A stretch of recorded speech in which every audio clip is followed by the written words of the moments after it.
Fala aí, galera, quanto tempo? Faz tempo que eu não gravo. O mestrado tá pegando, eu tô enrolado, eu preciso publicar um paper, então a vida tá corrida. Tô aqui na quadra da universidade, vocês vão ver uma certa gritaria que tem uma galera na quadra, e é o tempinho que eu consegui para conversar um pouco. Além de, para quem não sabe, eu sou engenheiro mecânico, só que eu faço um mestrado em biomédica, engenharia biomédica. E além disso eu estudo teologia, e nessa descoberta de Deus e quem é Deus, eu resolvi gravar a minha peregrinação, eu resolvi registrar tanto na minha página no Face quanto o canal do YouTube esses devaneios, né? Só que eu esbarro em alguns problemas que geram questões e até uma certa falta de credibilidade. E estudando um pouquinho de filosofia, eu deslumbrei um certo termo que eu queria abordar agora, que seria legitimidade do locutor. O que é a legitimidade do locutor? É o velho bem conhecido: você é o que você tem, ou você é o que você faz, a posição social que você ocupa. Isso te traz uma credibilidade ou não. Então muitas vezes a gente não alcança uma certa credibilidade ao postar estudos, justamente porque ninguém sabe quem você é, ninguém sabe o que você faz, que posição social você ocupa. E é um problema também, por exemplo, onde se começam as heresias e onde se começam esses falsos pregadores. Vou falar de Valdomiro, este que levou a facada recentemente. Completamente herege, e fora os devaneios que ele traz como pregação, como palavra, explorando realmente. Você que o segue, que o busca como verdade, você é explorado, massa de manobra. Mas o ponto que eu queria trazer é o porquê ele conquista as multidões e porquê elas o seguem. Primeiramente ele começa acariciando o ego, acariciando as intenções. E na verdade a palavra de Deus, ela quebraria os paradigmas e quebraria as intenções.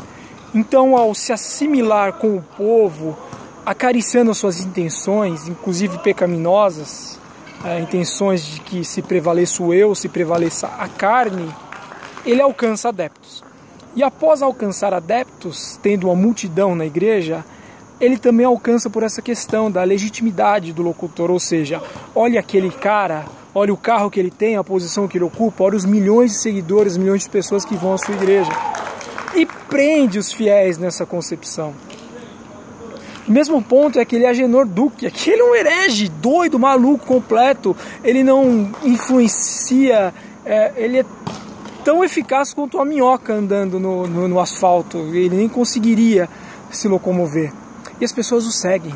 As pessoas, elas têm intenções. A multidão, ela tem intenções. Ela iria até Cristo para ser curada, para receber bênçãos. E nessa, Cristo alcançava as pessoas. E mesmo ponto. Só que ele continua aprisionando as pessoas nesta questão de bênção, nessa questão de você receber algo em vida.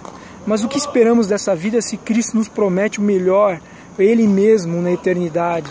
E é o ponto onde somos aprisionados. Então, eu exposto aqui estudos, eu posto reflexões, e essa questão de acreditar ou não alguma verdade, vocês devem pesquisar as escrituras. Eu tenho os textos, eu publico no Face, devem pesquisar a legitimidade através da escritura. Nós devemos estar conforme a escritura, e lá é a nossa verdade. Então eu deixo o meu eu e alcanço o eu de Cristo, e eu chego a um ponto que seja Ele falando e não mais eu. Então não importa o que eu sou, o que eu faço, importa o como e quanto eu me relaciono com este que me conquistou. E isso que devemos pregar, publicar, defender e ser. Sermos conforme esse que nos conquista. Dessa forma eu queria falar um pouco sobre fé. Não somente a fé salvífica, fé em Cristo, mas a fé num atributo que me preocupa, a fé num atributo temporal. E essa fé que nos aparece em Mateus 13, 20 ao 21. Quanto ao que foi semeado em terreno pedregoso, este é aquele que ouve a palavra e logo recebe com alegria. Todavia, visto que não tem raiz em si mesmo, permanece por pouco tempo. Quando surge alguma tribulação ou perseguição por causa da palavra, logo abandona. Primeiro, veja a questão de que ela não tem raiz em si mesma, ou seja, ela não brota de uma vida regenerada, ela não tem raiz, não tem profundidade, ela não está no cerne do nosso cristianismo, um estudo que a gente já publicou, já postou. E é o primeiro problema. E outro ponto que eu queria abordar aqui é que quando surge alguma tribulação ou perseguição por causa da palavra, ou seja, a verdadeira palavra de Cristo, a verdadeira palavra de Deus, ela vai gerar uma perseguição independente do nível. Vai gerar uma perseguição dos nossos amigos, nos chamando de fanático. Vai gerar uma perseguição da sociedade, porque não mais buscamos o que o mundo busca. Nossa alegria está em estar com este que nos conquista. Ou pode nos gerar, e gera em alguns, a perseguição do nível da Síria, morte até. Mas deve gerar uma perseguição. Mas o que acontece quando a palavra que professamos, a palavra que seguimos e defendemos, as pessoas gritando na quadra, e defendemos como verdade, não geram essas perseguições. Ou seja, essa palavra, ela já está tão conforme o mundo, tão adequada ao que o mundo espera, que se assemelha ao mundo. Ou seja, o que seria divina revelação do que é superficial ou não, a perseguição em função da palavra, não aparecerá, porque a própria palavra está deturpada. Então o primeiro ponto que eu queria defender e apontar, o primeiro ponto que eu queria defender é quão alinhado está a palavra, não só com alinhado, mas o quão é realmente a palavra de Deus o que professamos, o quão alinhado a Cristo estamos. Essas palavras devem gerar perseguição.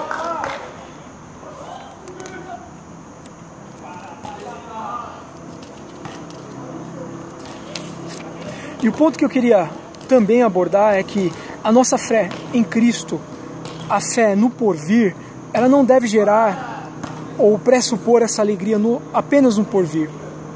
A fé, ela nos dá a certeza de salvação, e essa certeza deve produzir o fruto.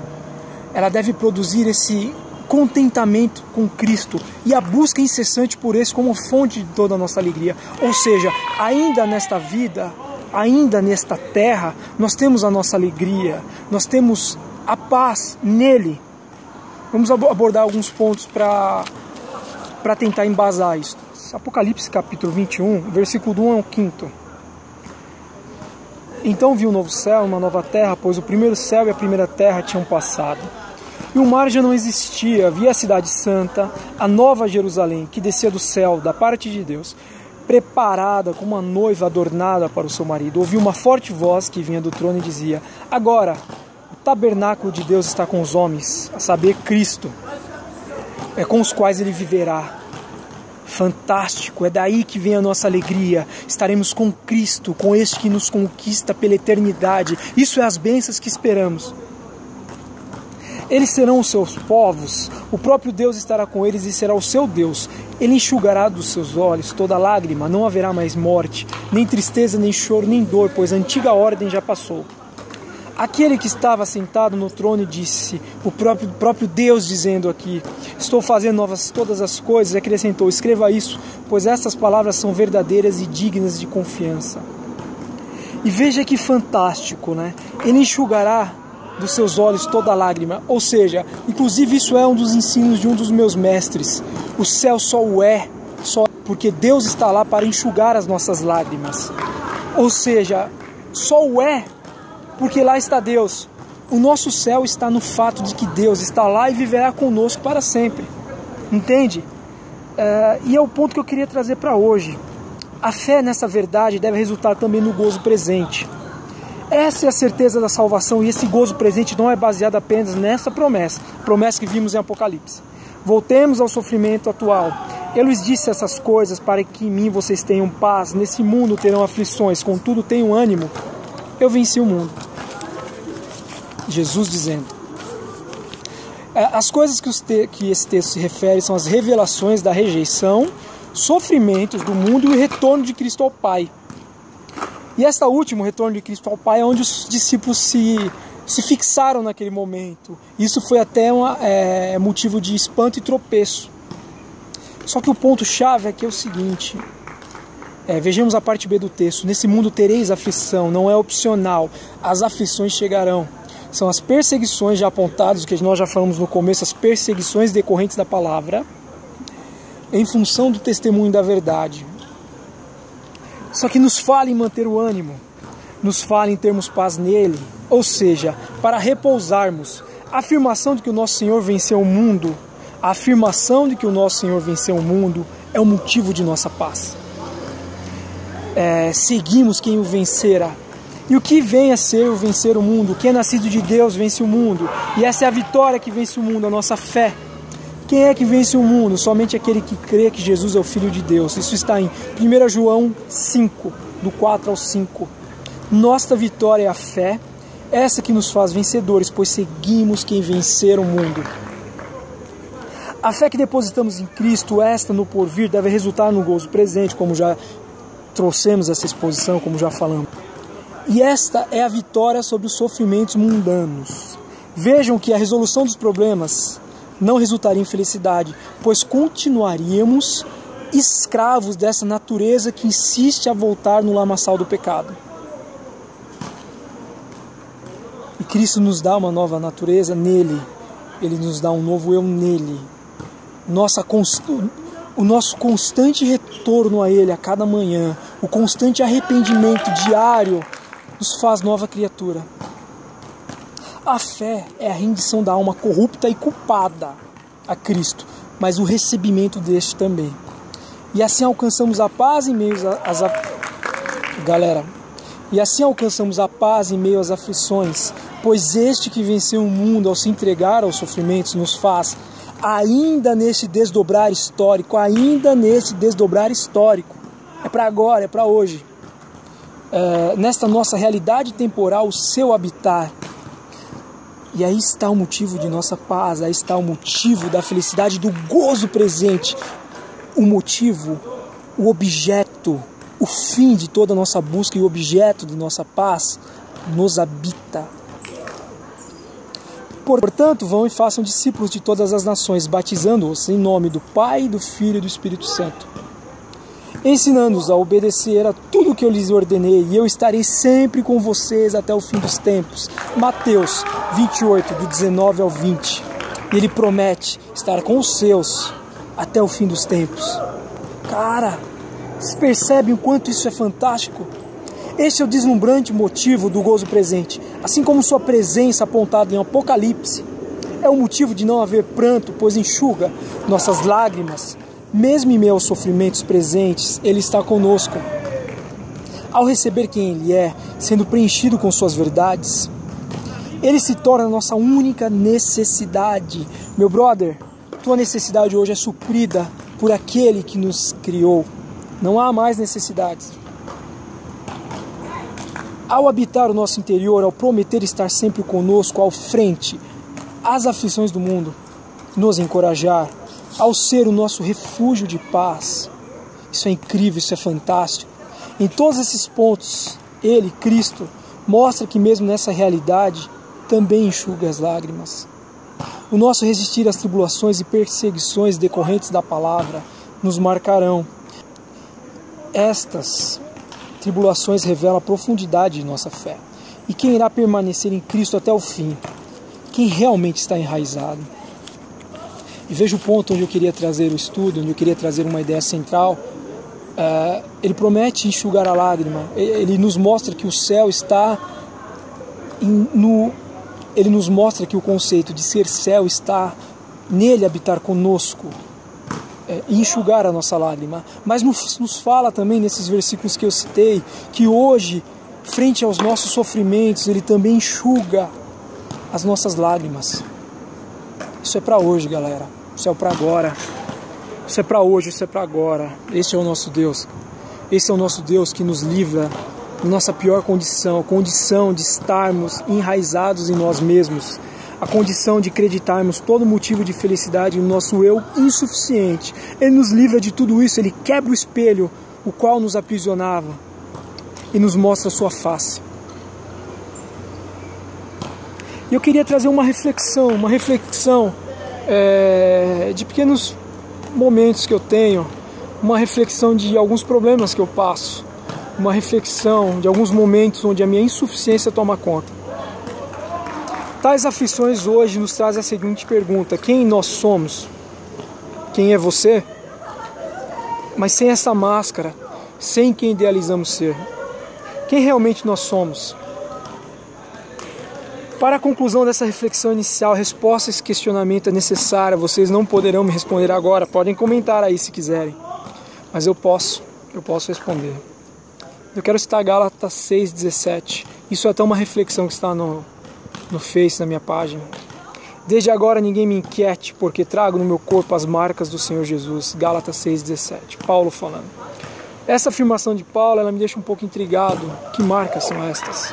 Mas eu encontro uma referência em Atos 14, do 19 ao 21. Sobreviveram, porém, uns judeus de Antioquia e de Icônio que, tendo convencido a multidão, apedrejaram a Paulo e o arrastaram para fora da cidade, cuidando que estava morto. Mas, rodeando os discípulos, levantou-se e entrou na cidade, e no dia seguinte saiu com Barnabé para Derbe. Veja que aqui aconteceu um milagre. Paulo, apedrejado, levado para fora, tido como morto, ao ser rodeado pelos discípulos, levanta e retorna à cidade. Cara, um milagre. Só que agora, ele carrega consigo as marcas do seu testemunhar, as marcas de Cristo, as marcas que ele cita em Gálatas 6,17. As marcas que nos acompanharão.